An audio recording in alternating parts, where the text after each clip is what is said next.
Hello there, World of Tankers, and welcome to the channel. I'm your host, Changes Blitz, and in today's video, I'll be breaking into changes that are going to be occurring to the Tier 10 American tree.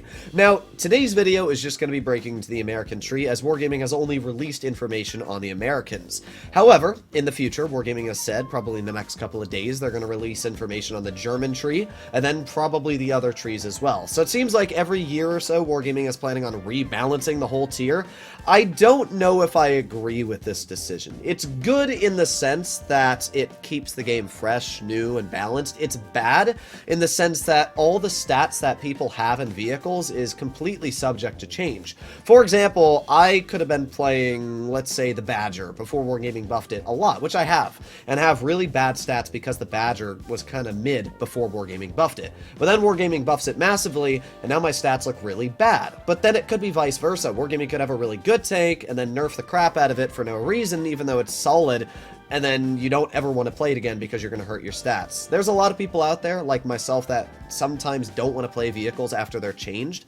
So I think that Wargaming, instead of doing things like this every year, should just work on keeping tanks as balanced as possible and focus on making more exciting tier 10s come into the game, like the VZ and the WZ-132-1 maybe not sucking as much. So with that aside, as I said, we're going to only be talking about the American tree for now because we don't have information on the others yet. Stay posted. So starting off, we have the T110E3. It's going to be losing reticle calibration. That's fine with me. Reticle cali's kind of busted on the tank to begin with. It's one of the reasons why I've been playing it a lot lately. It's just able to slap people. Add that into the fact that it's got massive HE. Yeah, it's nasty. So reticle cali is getting removed. Okay. HP is getting increased by 150. So it's going to be around the same as the YAG and the T110E4, around 2,100-ish if you're running HP, which I would suggest. So yeah, it's actually going to have a lot of hit points. It's going to be able to go toe-to-toe with heavies now, which is good. I actually think that's a worthy buff. Max speed is reduced by 1 km/h. Okay, so not really much is changing there. Oh boy, it goes from like 36 to 35 or whatever its normal top speed is. So overall, it's just getting a buff. It's getting something removed, which it doesn't need, and it's getting a just HP buff. So overall, the E3, pretty good. Next up, we have the E4. Max speed is getting increased by 2. Average damage per shot is getting reduced by 10. Okay, so it's going to lose like, what, 70 DPM? Nothing that's really going to affect it. The shell types are getting swapped, and I'm really not sure why Wargaming's doing this. This is one of those changes that Wargaming just pulled out of a hat and said, wouldn't that be funny, like during a drinking game? Because the E4 has always had AP, APCR, and HE, which it always should have. That's the whole point of the line. On PC, the tank has that. The T30, is it going to get heat now? It's just weird. Why are they changing the ammo types? Keep it the way it is. But alas, it's going to APCR, heat, and HE. So now the AP is becoming APCR, and the APCR is becoming heat. Okay, guess we'll have to see if the pen values change or what. It doesn't say they do, so we'll see what that actually means for the vehicle. It also says shell speed will be adjusted accordingly, so APCR is probably going to go to what the APCR did previously, so it'll be really good standard shell velocity, but the heat is now going to have probably worse shell velocity. It's going to be weird. We'll have to see. So E4, I don't know why they're touching it. It's already really good, and now they're just changing it again. Stop. Give the tree a break. After the E4, we have the M6 Yo. Turret traverse speed gets reduced. They don't say by how much. It'd be nice if they did, but it's getting reduced, while hull traverse and terrain crossing capacity are improved. So it's going to accelerate faster, which doesn't really matter all too much. It's already decent at accelerating. And the hull traverse, I guess that'll be nice. To be honest, I'd rather have turret traverse, but oh well. The tank is also going to have improved emergency track mechanic. For example, when the Yo's track gets broken, if you don't want to repair it or you're out of repair kits, you can still reverse at 4 km/h. Well, next update, that is actually going to be buffed to 7. That's actually a massive buff. That's like almost double. It's now going to allow this tank to actually feel really, really good. It means that even if you're tracked, no matter what, as long as you're holding reverse, you're always going to be able to back in the cover. That's going to make the Yo incredibly strong. Really, really strong. Definitely a tank I'm going to be considering to play a lot more. The Concept 1B is also getting buffed. I'm not really sure. I'll read exactly what's happening and you'll be able to decipher for yourself. So the Concept 1B's reload time is getting buffed. It says reload time, shell speed, and max reverse speed get decreased. So judging by how Wargaming worded that, because it's kind of hard to read correctly, reload time getting decreased is good, because getting increased means that it's going to have a longer reload. So they don't say exactly how much the reload is getting buffed by, but it's getting a DPM buff. So that's good for the Concept. Shell speed is getting decreased. So that means the Concept is going to be a little bit worse on shell velocity. To be fair, that's not the end of the world. The Concept features 1,478 shell velocity right now. That makes it the best shell velocity in tier 10. In fact, or not tier 10, but it's the best for a heavy. So if we go to, let's compare like the Stritzvon K and, I don't know, how about the T95E6 to the Concept? Where the heck is the Concept? So we can see the Concept shell velocity is pretty dang insane at 1478. So there is a pretty easy way to fix this. The Concept has pretty good aiming time and dispersion, so if you wanted, you could just run Enhanced Gunlaying, or instead of Enhanced Gunlaying Drive, you could just run Supercharged and still buff that shell velocity back up to like 1400. My guess, though, is that it's going to go down to like E6 levels, so it'll still be fine. It's just not going to be as good as it was, especially because we already know the heat values are about 1100, so we'll see. I think the shell velocity won't be the end of the world. They're not going to make it atrocious, so it should be completely fine. So taking a look, as I said, the shell velocity gets decreased. The biggest one to me that I'm a bit bummed out about is the max reverse speed will get decreased. That means that this vehicle is going to reverse slower, if I'm reading this correctly. My guess is it'll go from 18 to maybe 16 or 15. If it's anything slower, like E5 values, I'm going to be really mad. But hopefully it's around 15, 16. 18 is fast, and I do agree it's a little too fast to be balanced. It is something that makes the tank super fun, but yeah, it should be down more like what the E6 features. The E6's reverse speed is, I think, 15, yeah. So I think they'll nerf the Concept down to about 15, 16, but I guess, again, we'll find out. It'd be nice if they told us. The T110E5 is, oh yeah, one other thing before we finish off with the Concept, emergency track mechanics will be enabled. The emergency track mechanic is the same thing the Yo has, so even though Wargaming is nerfing the Concept's reverse speed, it's kind of a buff too, because now the tank, if it gets tracked, is going to be able to keep reversing. I'm not sure why the tank is getting this capability, because it doesn't have this capability in real life in Concept, but whatever. I guess we'll see. Again, Wargaming doing things that didn't need to change. The Concept was quite well balanced, and is quite well balanced currently, so I don't know why they're changing things on it again, but we'll see what happens to it. The E5 turret armor, terrain crossing capacity, and turret reverse speed are improved. Now, the turret armor buff could be good, it could be bad, for simple reasons. For example, if they simply buff the mantlet, which is something that I've been saying they've needed to do for ever since it's gotten PBR, then good, because it does need a mantlet buff. The fact that you can shoot through the gun is a massive problem, and it's one of the major reasons why it's not a good tank for comp. If Wargaming says when they're buffing the turret armor, they're including the cheeks as well, that's a serious problem, because the E5 turret cheeks are already very hard to pen. You need around 320 mils a pen, frontally based, to cut through it.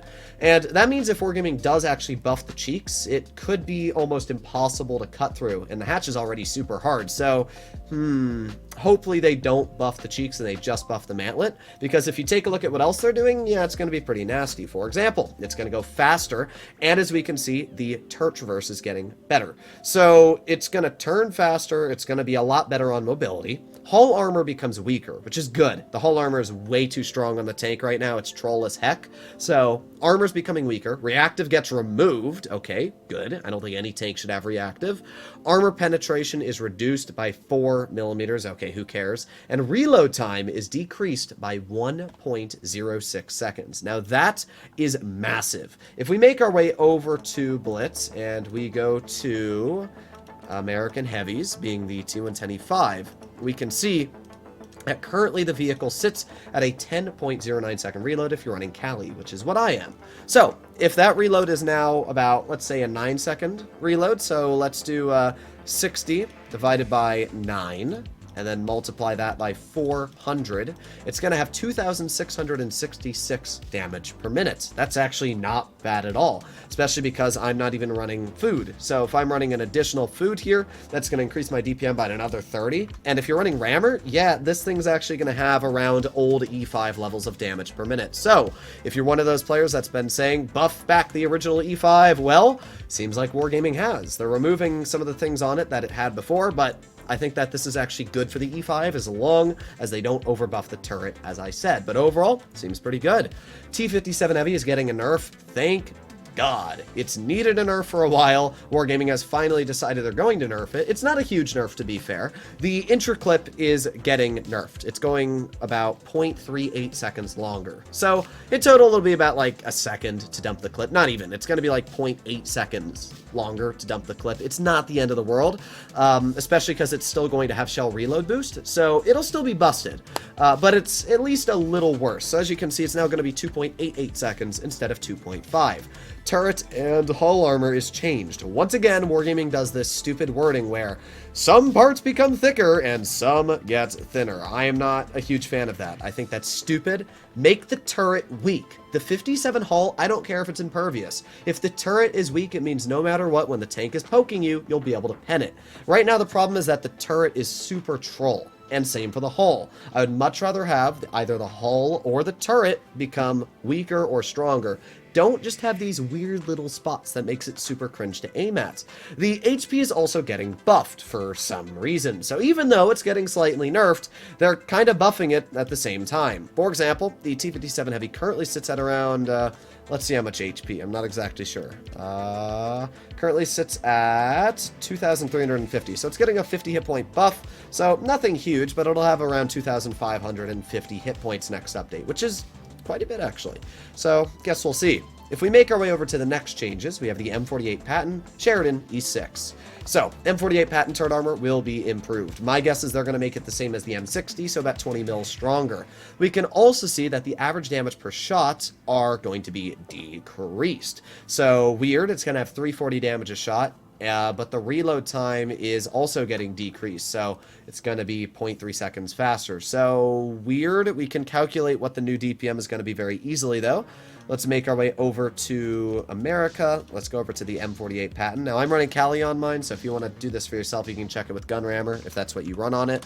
But we're going to get 6.43, and then what was the change? It was 0.29 seconds, so oh, I didn't mean to do that. There you go. All right, so let's get out my calculator. 6.43 minus 0.29 is 6.14, so let me do 60 divided by 6.14, and then we're going to multiply that by 340 damage a shot. It's going to have 3,322 DPM from its current 3,267, so about a 80 DPM buff. Nothing huge, but it is getting a DPM buff, so not even 80, like 60 DPM buff. It's not a huge buff, but it's something, and I guess it's getting more DPM. You can't really say if that's a buff or nerf, but it's something. Apart from that, not much else. We can see the armor penetration on the standard shells is getting worse by 7 for some reason. Not really sure why. Again, Wargaming just does like random things. Like the Patton's already fine the way it is. Why are they changing it? The Sheridan is getting nerfed and buffed, but honestly just a massive nerf. The view range, which was 296 meters, the most in the game, is now going to 265. That means the Boss Shotdown 25 ton is now going to feature the most view range in the game for I don't know how long, because for all we know, in the next update, when Wargaming hasn't told us what's happening to French vehicles yet, maybe the Batchat's going to lose view range. I don't know. This is the problem when Wargaming does stuff like this. They just keep changing so many values. So view range is getting a 30-meter nerf. Massive. Shell speed and aiming time are getting reduced, so it's going to have worse shell speed, which I guess is good because its shell velocity is a little too fast, but the aiming time's getting better? Bro, it's already got good aiming time. Alright, whatever. So I guess we'll see what those actual values turn into when the tank gets changed, but for now, that's all we have to go off of. But pretty massive nerf to the view range. It's definitely not going to be much of a comp tank anymore. E6. Yeah, save the best for last, because the E6 is becoming A little broken, I'm not gonna lie. E6 armor penetration is getting decreased by 8 mils. Okay, boohoo. That's probably just the standard ammo, maybe the heat, but even then it's got so much heat pen it doesn't matter. The reload time is getting 0.38 seconds shorter. Yes, you heard that right. The E6 is getting a massive DPM buff. It already has amazing DPM. So we're going to go off of my E6, which has Kali on it, 2,945 DPM, with an 8.15 second reload. So if we pull out the calculator, and we very quickly do, 8.15 subtracted by 0.38, it is a 7.77 second reload. If we do 60 divided by 7.77 and multiply that, oh, I guess 60 divided by 7.77 is 7.7. Multiply that by the 400 alpha. Yes, the E6 is now going to sit at 3,088 DPM. That means it is getting a 143 damage per minute buff. That's massive. That means if you're running gun rammer on this vehicle, it's going to have upwards of 3,000, like almost 400 DPM. That is insane. So the E6 it's already great. It's going to be even more great, but we're not done yet. E6 is also getting better terrain crossing capacity, so it's going to be even faster, and it's getting combat stabilization. What the heck? Yeah, the E6 is going to become insane. A lot of people that have been saying the Stritzvon K is better for comp, well, I don't know if you can say that anymore. I really don't, but woof, E6 is getting huge buffs.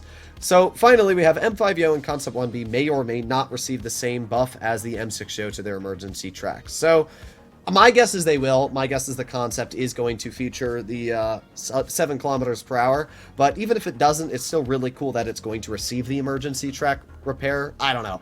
We'll have to see.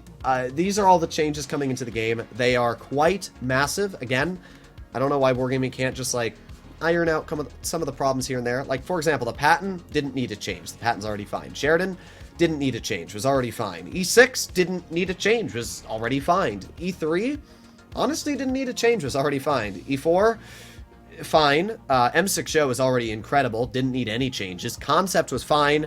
E5, yeah. The only tank, actually the only 2 tanks out of the whole list here that really I agree with the changes on are the E5 and 57 Heavy. Everything else Wargaming should scrap their ideas on and leave them the way they are, but oh well, that's kind of how I think of it. Hopefully you enjoyed today's video. Let me know if you agree or disagree, and I'll see you all in the next one. Bye-bye.